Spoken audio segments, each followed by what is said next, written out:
जय हिंद मेरे प्यारे बच्चों, good evening to all my dear friends. चलिए आज की इस क्लास में मैं आपको एक बहुत ही इंपॉर्टेंट प्रूविंग कराने वाला हूँ। टाउ बराबर पी ई साइन थीटा। जहाँ टाउ है बल आघूर्ण, पी है वैद्युत द्विध्रुव आघूर्ण, ई है वैद्युत क्षेत्र की तीव्रता। तो बड़े ही आसान तरीके से मैं आपको बताऊंगा। ऐसा तरीका आपको कहीं पर भी नहीं मिलेगा और बहुत ही कम लाइनों में आप ये प्रूविंग कर सकते हैं। सबसे आसान तरीका। तो चलिए जान लेते हैं इसकी आसान तरीके से हम लोग कैसे इस प्रूविंग को लगा सकते हैं। सबसे पहले आपको मेरे प्यारे बच्चों मैंने आपको बताया है कि फिजिक्स की कोई भी प्रूविंग लगाने के लिए आपको हमेशा उसके जो सेंटेंस होता है उसको पढ़ना है, जो वो कहे वही करना है। ऐसे में क्या होता है कि अगर आपको प्रूविंग नहीं भी आ रही तब भी आप बड़े आसानी से लगा सकते हो। कैसे इसको करना है देखिए मैं आपको प्रूव बताता हूँ आज इसको। सबसे पहले लिखा है एक समान वैद्युत क्षेत्र। तो उसने कहा है एक समान वैद्युत क्षेत्र, तो आपको एक वैद्युत क्षेत्र बना लेना है। चलिए बना लेते हैं। सबसे पहले एक वैद्युत क्षेत्र, ये हम लोगों ने एक इलेक्ट्रिक फील्ड जनरेट कर दिया। इलेक्ट्रिक फील्ड, इस इलेक्ट्रिक फील्ड की जो डायरेक्शन है वो आप देख रहे हैं मेरे प्यारे बच्चों, इस लेफ्ट हैंड साइड से राइट हैंड साइड की तरफ है। इसको हम लोग कह रहे हैं इलेक्ट्रिक फील्ड, विद्युत क्षेत्र। तो हम लोग कह सकते हैं ये विद्युत क्षेत्र है। यहाँ पे मैं लिख दे रहा हूँ विद्युत क्षेत्र, इलेक्ट्रिक फील्ड, जिसको हम लोग डिनोट करते हैं हमेशा ई से। ठीक है। अब इसके बाद क्या कहा है, एक समान वैद्युत क्षेत्र में स्थित वैद्युत द्विध्रुव। अब इस वैद्युत क्षेत्र में एक वैद्युत द्विध्रुव रखा है। वैद्युत द्विध्रुव क्या होता है मैंने आपको बताया है कि दो आवेश आपको लेने हैं, एक पर प्लस का आवेश और एक पर माइनस का आवेश, और उन दोनों की जो बीच की दूरी होती है जिसको हम लोग डिनोट करते हैं 12, वो एक बहुत छोटी दूरी होती है, तभी उसके परिभाषा में हम लोग लगाते हैं अल्प शब्द। तो हम लोगों को यहाँ पर एक वैद्युत क्षेत्र में वैद्युत द्विध्रुव को लगाना, स्थित कर देना है। तो चलिए मान लेते हैं कि वैद्युत द्विध्रुव हम लोगों ने ये रख दिया है। चलिए ध्यान से देखिए, मैं इसको थोड़ा डार्क कर दे रहा हूँ। ये हम लोगों ने एक वैद्युत द्विध्रुव रख दिया है। अब वैद्युत द्विध्रुव की पूरी स्थिति को हम लोग पूरा उसको बनाएंगे कि वैद्युत द्विध्रुव में ये माइनस का क्यू आवेश है और एक ये प्लस का क्यू आवेश है वैद्युत द्विध्रुव में, और ये पूरा है इलेक्ट्रिक फील्ड। यानी यहाँ तक अभी हम लोगों ने किया है कि वैद्युत क्षेत्र में एक वैद्युत द्विध्रुव स्थित है। जैसे आप इतना कर लें, इसके बाद क्या क्या है, वैद्युत द्विध्रुव पर लगने वाले बल आघूर्ण। बल आघूर्ण, अब बल आघूर्ण होता क्या है इसको समझना है आपको। बल आघूर्ण मेरे प्यारे बच्चों एक प्रकार से हम लोग कह सकते हैं अनबैलेंस की चीज़ पर हमेशा लगता है। जैसे आपको मैं कहूँ कि ये मार्कर जो है इस समय मैं अगर इसको ऐसे रखूँ तो क्या होगा, ये नीचे की तरफ जाएगा। तो यही है बल आघूर्ण, है ना। एक ऐसा पॉइंट होगा जहाँ पे ये बिल्कुल संतुलन होगा, बिल्कुल बीच में आ जाएगा, टिक जाएगा, वहाँ पर इसका बल आघूर्ण शून्य है। तो बल आघूर्ण ये चीज़ है, चीज़ों का अनबैलेंस होना बल आघूर्ण होता है ना। तो हमें क्या करना है, अब यहाँ पे ये बल आघूर्ण किसके ऊपर क्यों आया है इसको क्वेश्चन के रूप में समझते हैं। समझिएगा, कोई आप सोचें कि ये रॉड ऐसे है, उसको आपने इलेक्ट्रिक फील्ड में इस तरह रख दिया है। अब इलेक्ट्रिक फील्ड हमेशा इस तरह से इधर आ रहा है क्योंकि हम लोगों ने जो बनाया उसकी डायरेक्शन इस तरफ से, ऐसे इलेक्ट्रिक फील्ड आएगा। जैसे इलेक्ट्रिक फील्ड आएगा इसको मारेगा ऐसे टक्कर, और जैसे ही टक्कर मारेगा तुरंत ये राउंड करेगा इस तरह, है ना। तो इस तरह राउंड करेगा, यानी यहाँ पर पता है क्या आ रहा है, बल आघूर्ण आ रहा है, क्योंकि अनबैलेंस है वहाँ पर। यानी यहाँ पर हम लोग कह सकते हैं कि बल आघूर्ण आया। तो उसी सवाल में तभी उसने कहा है कि वैद्युत द्विध्रुव पर लगने वाला बल आघूर्ण टाउ बराबर पी ई साइन थीटा का व्यंजक प्राप्त करना है। अब कैसे इसको स्टार्ट किया जाए, तो सबसे पहले मैं आपको बता दूं मेरे प्यारे दोस्तों कि बल आघूर्ण का जो मेन फार्मूला है वो आप जानते हैं, बल गुणे बलों के बीच की लंबवत दूरी। तो सबसे पहले मैं आपको बता दूं कि जो बल आघूर्ण का मेन फार्मूला है, बल आघूर्ण का मेन जो फार्मूला है वो है बल गुणे बलों के बीच की लंबवत दूरी। मेरे प्यारे दोस्तों, ये बल आघूर्ण का पूरे फिजिक्स में सबसे बड़ा फार्मूला है। हर जगह आपको जहाँ पर भी बल आघूर्ण की कोई भी प्रूविंग आए, आप हमेशा इसी ही फार्मूले से स्टार्ट करेंगे। देखिए मैं आपको लगातार आगे पढ़ाता रहूँगा, कहीं पर भी बल आघूर्ण का कोई जिक्र आता है हमेशा पहले यही लिखूँगा। ठीक है। तो बल आघूर्ण बराबर बल गुणे बलों के बीच की लंबवत दूरी। यानी यहाँ पर हमें सबसे पहले फोर्स चाहिए, फिर उन फोर्स के बीच की दूरी चाहिए। अब मेरे प्यारे बच्चों यहाँ देखिए, अगर ध्यान से देखें तो बलों शब्द लिखा है। बलों का मतलब होता है एक बल नहीं आ रहा है, दो बल आ रहे हैं या एक से ज़्यादा बल आ रहे हैं। कैसे आ रहे हैं, जरा ध्यान से देखें। जैसे ये द्विध्रुव यहाँ पर स्थित है तो क्या होगा कि ये वैद्युत क्षेत्र उसको इस तरह टक्कर मारेगा। इस तरह जब टक्कर मारेगा तो इसका फोर्स क्या करेगा, इसको नीचे लाने का प्रयास करेगा, ये वाला, क्योंकि ऐसे आएगा तो ये नीचे होगा, यानी इधर नीचे से तरफ फोर्स लग रहा है, और यहाँ से इधर इसको ऊपर तरफ उठाने का प्रयास करेगा। यानी यहाँ पे दो बल हो गए, दो बल हो गए। पहला बल क्या है, मैं इसको डायरेक्शन बना रहा हूँ कि हमेशा इसको ऐसे इधर ले जाएगा, और ये वाला बल जो है इसको इधर ले आएगा। ठीक है, ये बल जो है इसको इधर ले जा रहा है, और ये वाला जो फोर्स है वो इसको इधर ला रहा है। ये ऊपर उठाएगा, फिर ये क्या करेगा, नीचे की तरफ ले जाएगा उसको। ठीक है, यानी आप कह सकते हैं दो बल आ गए, और हमें बल में कौन सी दूरी लेनी है, बलों के बीच की लंबवत दूरी लेनी है। अब यहाँ पे हम लोग एक डिस्टेंस बनाएंगे, इन दोनों फोर्स के बीच की डिस्टेंस बनाना है, परपेंडिकुलर डिस्टेंस बनाना है। परपेंडिकुलर का मतलब लंबवत, बिल्कुल 90 के बीच की डिस्टेंस है, उसको लेना है। तो हम लोग क्या करेंगे, इस फोर्स को अगर आप पीछे बढ़ाएं, देखिए कुल मिला के वो ऐसे आएगा, और इस फोर्स को अगर आप और पीछे बढ़ाएं तो ये आएगा। इन दोनों के बीच की परपेंडिकुलर डिस्टेंस मेरे प्यारे बच्चों ये परपेंडिकुलर डिस्टेंस आप देख रहे हैं वो ये। ठीक है, क्योंकि एक फोर्स इस तरह है, इसको पीछे बढ़ाएंगे तो आप देखेंगे यहाँ से ऐसा लग रहा है यहाँ से आया है, और इसको पीछे बढ़ाओगे लगता है यहाँ से आया है। तो इन दोनों के बीच की परपेंडिकुलर डिस्टेंस ये आ रही है। मान लेते हैं कि ये पॉइंट है ए, ये पॉइंट है बी, ये पॉइंट है सी। ठीक है, यानी कि हम लोग कह सकते हैं यहाँ से बल आघूर्ण को आप डिनोट करते हैं टाउ, टॉर्क जिसे हम लोग कहते हैं, इस तरह बनाएंगे।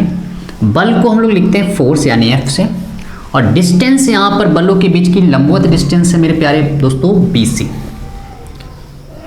कुछ नहीं अभी तक किया गया, आप ध्यान से समझें। टाउ का बस आपको एक फार्मूला याद कर लेना है। इसके बाद बल का मतलब है यहाँ पर एफ, बलों के बीच की लंबवत दूरी यहाँ पर हम लोग क्या लिखें, बीसी लिख दिया गया। हर चीज़ जो है उसको बल लिखते चले जाना है। उसने कहा है बल, बल का संकेत आप जानते हो फोर्स, बलों के बीच की लंबवत दूरी, एक बल इधर जा रहा है, ये वाला बल इधर जा रहा है, दोनों के परपेंडिकुलर डिस्टेंस कौन है मेरे प्यारे दोस्तों, बीसी है। तो आपने वहाँ पे क्या किया, बीसी लिख दिया है। अब आपको क्या करना है, यहाँ से हम लोग बल को रिप्लेस करेंगे। क्यों रिप्लेस करेंगे, क्योंकि जो हम लोगों की प्रूविंग में शब्द लिया गया है, जो प्रूविंग में शब्द कहा गया उसमें कहा गया इलेक्ट्रिक फील्ड का जिक्र किया गया है, और अभी तक हमारे इस प्रूविंग में इलेक्ट्रिक फील्ड का कोई जिक्र नहीं है। तो हम फोर्स को हटाएंगे और इलेक्ट्रिक फील्ड लाएंगे। अब फोर्स का इलेक्ट्रिक फील्ड से मेरे दोस्तों आप जानते हैं रिलेशन होता है, आप जानते हैं E बराबर होता है F/Q। यहाँ से देखिए दो फायदे हुए, पहला तो फोर्स हटेगा, इलेक्ट्रिक फील्ड आएगा, और एक क्योंकि वैद्युत द्विध्रुव तो उसका आवेश होगा, वो आवेश आ जाएगा। तो यहाँ से हम कह सकते हैं कि जो फोर्स की मेरे प्यारे दोस्तों वैल्यू है वो QE है, क्योंकि Q डिवाइड में था, इधर आएगा मल्टीप्लाई में। तो हम लोग जहाँ फोर्स लिखा है वहाँ पे QE लिख सकते हैं। तो टाउ बराबर क्या आ गया, QE, टाउ बराबर QE इंटू BC। अब हमारा मेन काम यहाँ पर है BC की वैल्यू को कैलकुलेट करना, कि BC वो कितना है, वो परपेंडिकुलर डिस्टेंस वो कितनी है। तो चलिए निकालते हैं BC। BC को निकालने के लिए आपको ये पता होना चाहिए, हमेशा सवाल में दिया जाएगा कि जो वैद्युत द्विध्रुव है वो वैद्युत क्षेत्र से कितने एंगल पे रखा गया है, कितने एंगल पे रखा गया। तो मान लेते हैं ये एंगल जो है वो थीटा है। ठीक है, अब हमारा मेन काम है थीटा निकालना। तो इसको हम लोग यहाँ पे कुछ देर के लिए ब्रेक देते हैं, इस क्वेश्चन फर्स्ट लेट कर लेते हैं। क्या करेंगे कि आप इन ट्रायंगल त्रिभुज ABC में क्योंकि मुझे BC निकालना है, और आप जानते हैं वैद्युत द्विध्रुव के दोनों आवेशों के बीच की दूरी होती है 2L हमें पता है। तो यहाँ से हम कह सकते हैं क्या, कि अगर मैं साइन थीटा की वैल्यू निकालूँ तो साइन थीटा होता है लंब, लंब थीटा के सामने की भुजा लंब है, परपेंडिकुलर यानी कि BC अपॉन हाइपोटेन्यूज यानी कि कण कितना है AC, साइन थीटा बराबर BC मुझे निकालना है, AC की वैल्यू मेरे प्यारे दोस्तों 2L है। क्यों 2L है, क्योंकि दोनों आवेशों के बीच की दूरी वैद्युत द्विध्रुव में हमेशा 2L ही लेट की गई है। 2L का इधर मल्टीप्लाई कराएंगे तो 2L साइन थीटा बराबर BC। BC की वैल्यू आपको पता हो गई, यानी मुझे सारी चीज़ें पता होगी, यहाँ पे आकर रख देंगे, प्रूविंग हो गई। तो क्या करेंगे कि समीकरण इक्वेशन फर्स्ट से, समीकरण 1 से अब एक समीकरण क्या लिखा है कि टाउ बराबर क्यू ई, टाउ बराबर क्यू ई। अब आपको क्या रखना है, BC की वैल्यू है इनटू लगा दिया 2L sin theta, 2L sin theta. इसको हम लोग थोड़ा शॉर्ट और सही तरह से लिखेंगे क्या कि टाउ बराबर E लिख दिया, Q और L को एक साथ कर लिया, Q इंटू 2L और ये लिखा है sin थीटा। और मेरे प्यारे दोस्तों आप जानते हैं Q इंटू 2L जो होता है वो P होता है, P जिसको हम लोग कहते हैं because P is equal to Q into 2L, where P is वैद्युत द्विध्रुव आघूर्ण। आप लिख भी दीजिएगा वैद्युत द्विध्रुव आघूर्ण। चलिए मैं इधर बता देता हूँ। हाँ, P का पूरा नाम लिख सकते हैं, P क्या है, वैद्युत द्विध्रुव आघूर्ण, वैद्युत द्विध्रुव आघूर्ण। P की वैल्यू को हम लोग यहाँ रखते हैं, यानी कि टाउ बराबर आ गया E और ये क्या बन गया P sin थीटा।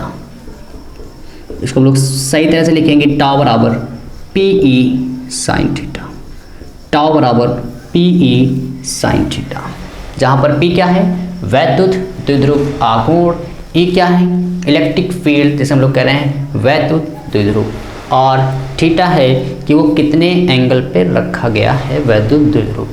इसके बाद मेरे दोस्तों इसमें एक दो चीज़ें और आती हैं, चलिए उसको भी जान लेते हैं। पहले आप स्क्रीनशॉट ले लें इतना।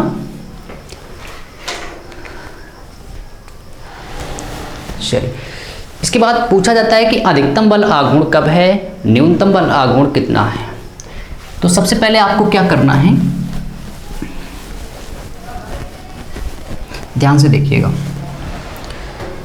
टाउ बराबर रिजल्ट आ चुका है कि PE sin थीटा।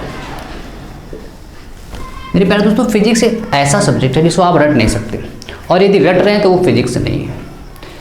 मैंने पूछा अधिकतम बल आघूर्ण क्या है। अधिकतम का मतलब जिसको हम लोग कहते हैं मैक्सिमम, मतलब सबसे ज़्यादा बल आघूर्ण कब होगा। बल आघूर्ण का मतलब अभी मैंने बताया अनबैलेंस। कब ये चीज़ सबसे ज़्यादा अनबैलेंस में, जरा सोचिएगा आप फिगर से देखो। अभी यहाँ पर इसमें जो टकराव हो रहा है वो सबसे कम है ना। अभी सबसे कम नहीं, कुछ ना कुछ टकराव है। क्यों? क्योंकि जैसे आपने इसको रखा तो कुछ रेखाएं इसको ऐसे टक्कर मारेंगे तो ये बिल्कुल उन्हीं के समांतर हो जाए। अब समांतर जाएंगे तो रेखाएं इसको बीच से ऐसे निकल जाएंगी, यानी उस समय न्यूनतम बल आघूर्ण है। और सबसे ज़्यादा कब टकराव होगा, यदि आप इस रॉड को बिल्कुल सीधा ऐसे रख दो। महसूस करके देखिए, मैंने इसको बिल्कुल सीधा ऐसे रख दिया तो क्या होंगे, यहाँ से बहुत सारी बल रेखाएं आएंगी और धड़ाधड़ उससे टकराएंगी। बहुत सारी रेखाएं टकराती रहेंगी और ज़्यादा टकराएंगी, यानी वहाँ पे बहुत ज़्यादा अनबैलेंस है। और ध्यान से देखिए आपने कितने एंगल पे रखा है। आपने इसको ऐसे रखा, इलेक्ट्रिक फील्ड ऐसे आ रहा है, ये ऐसे रख रहे हो, इलेक्ट्रिक फील्ड ऐसे जा रहा है, 90 के एंगल पे रखा है, यानी कि सबसे ज़्यादा बल आघूर्ण आप देख रहे हो 90 के एंगल पर है। तो क्या लिखेंगे, फॉर टाउ मैक्सिमम।